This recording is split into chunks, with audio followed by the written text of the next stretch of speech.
my best cited paper actually came from a student lab class. So the study on inattentional blindness with the gorilla basketball game was a class project.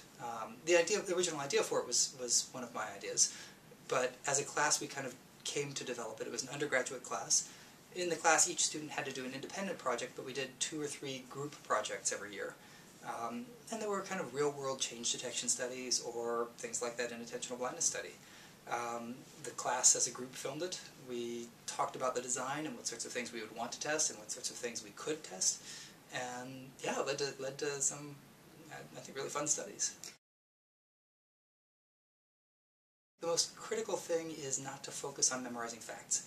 That most introductory classes give a textbook full of factoids that the students can memorize for the exam and then they'll forget the next week.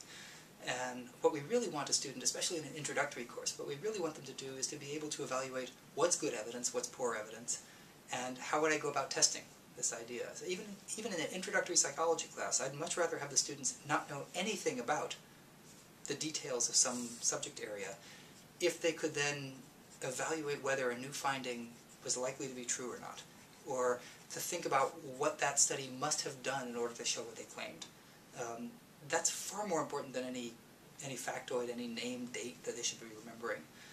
So in my own classes, I don't really emphasize the trivia end of things. If they need to know it, they'll learn it later. I want them to know how to learn it. So I regularly emphasize analyzing and proposing an idea for an experiment, trying to evaluate how you could come to the conclusion that the researchers did, thinking about confounds. What are some of the alternative explanations for what they did? Why are those alternative explanations good? Why are they lousy? So emphasizing that sort of thinking about it as not just a consumer, but if you were to test this better, how would you do it? Is a great question to ask. Dividing people into groups and letting them try and come up with solutions and then having the groups talk to each other as a way of evaluating the ideas can work great as well. Take one example. If I'm lecturing in introductory psychology on emotion and I want to cover the Lang theory of emotion or two-factor theory of emotion or the kind of common sense sort of theory of emotion, I could lay out here are the 3 alternatives. There's this one, there's this one, there's this one. What is the evidence for this one? What is the evidence for that one? And it's deathly dull. Right? And yes, the students can take notes on it. Yes, they know what's coming and how to organize their notes, but they're not going to be engaged. If instead you can give them a really compelling example of an emotional reaction, say, take the Love in High Places study on the Vancouver Bridge where you get these remarkable effects. If you give that example and say, well, why is this happening? Then you have a mystery.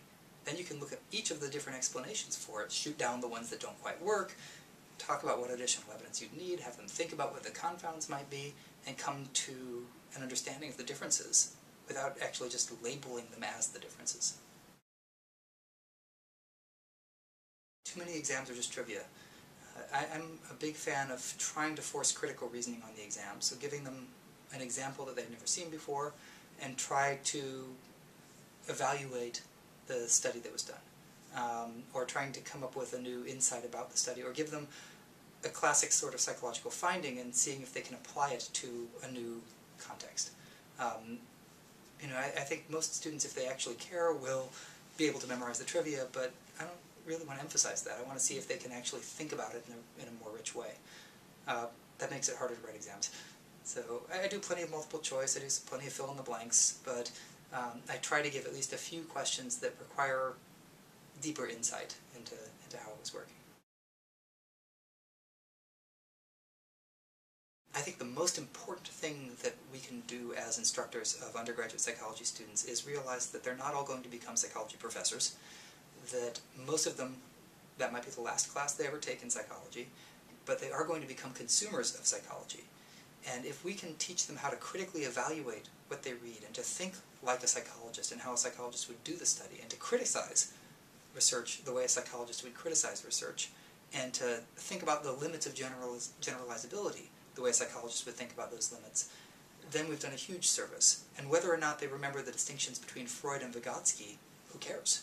Right? They can always look those up if they know how to think critically.